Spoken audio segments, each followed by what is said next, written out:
The 3rd US Infantry, also known as the Old Guard, is the Army's oldest active duty regiment and its official ceremonial unit. 50 years ago, this unit was called upon to preside over the state funeral of President Kennedy. Today, many of those who took part consider it their finest hour. On the weekend before Thanksgiving 1963, tens of millions of Americans sat glued to their television sets as the funeral of President Kennedy unfolded before them. The sudden loss of the young president, a decorated war veteran, brought waves of shock and grief to the American people. But in the days that followed, a solemn pageant of military grandeur helped heal the shattered nation. For the troops who made it happen, it was a prolonged battle of will and endurance. It was 4 days of the most intense pressure I've ever worked under. Tom Reed, an Army captain with the Old Guard at the time, was ordered to organize the gravesite ceremonies for the funeral. Today, he lives in retirement, struggling with the effects of Parkinson's disease. So everybody who was involved knew what to do. Tom has proud memories of the role he and his fellow guardsmen played in history. It was a watershed event in my life. I wanted to memorialize it in some fashion.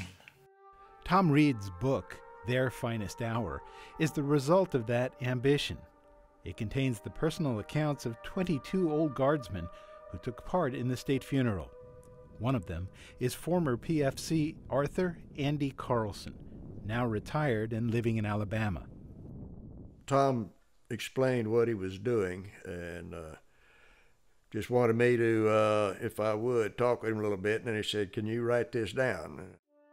Carlson's assignment during the funeral was to handle the riderless horse Blackjack, symbol of a fallen leader.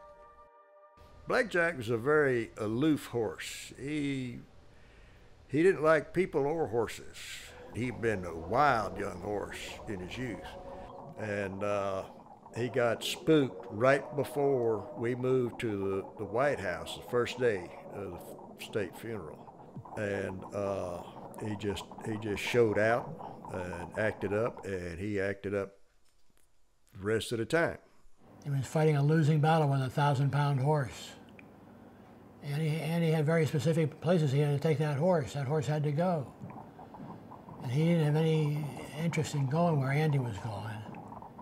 He was the youngest man with a position of responsibility in the funeral, and he performed his duties masterfully, better than anybody I can imagine.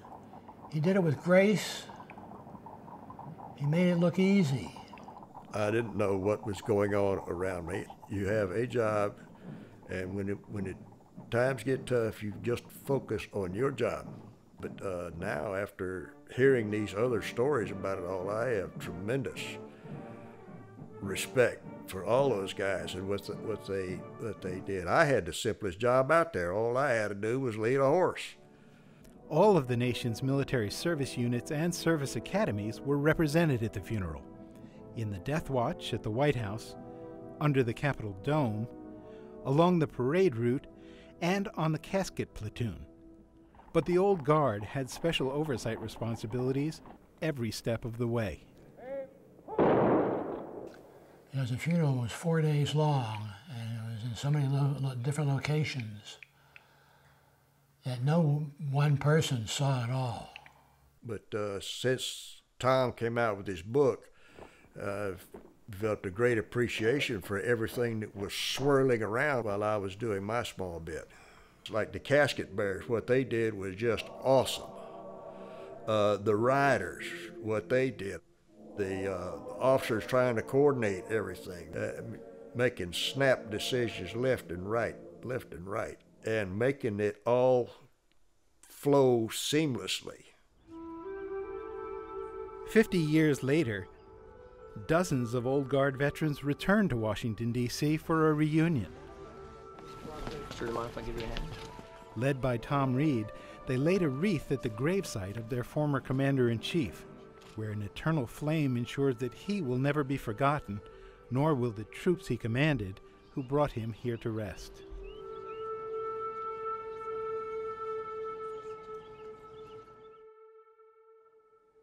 The riderless horse Blackjack served in funerals of thousands of veterans before his death in 1976. He was laid to rest with full military honors at Fort Myer, Virginia, which remains the home of the Old Guard.